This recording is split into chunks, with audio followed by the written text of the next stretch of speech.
বাড়ি থেকে সোজা আমার বাবার দোকানে গিয়েছিলাম হেঁটে হেঁটে, আর ওখান থেকে একটা অটো ধরে নিয়েছিলাম। বাবা দিয়েছিল আইসক্রিম, অটোতে বসে ওটা খেতে খেতেই চলে যাচ্ছিলাম মালটা আনতে। আর এই যে এবারে এই নতুন মডেলটা এসছে, মানে নতুন না পুরানোই, কিন্তু কালারটা আলাদা।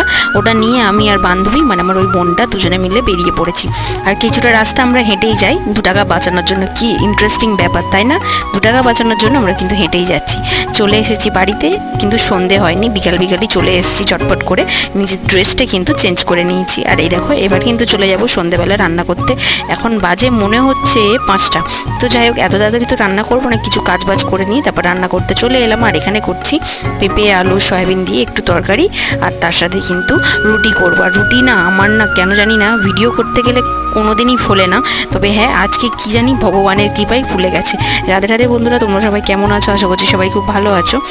আর এই দেখো ফুলকো ফুলকো কিন্তু গরম গরম রুটি পেস্ট তৈরি। আর আজকের মতো টাটা, কেমন লাগলো জানিও।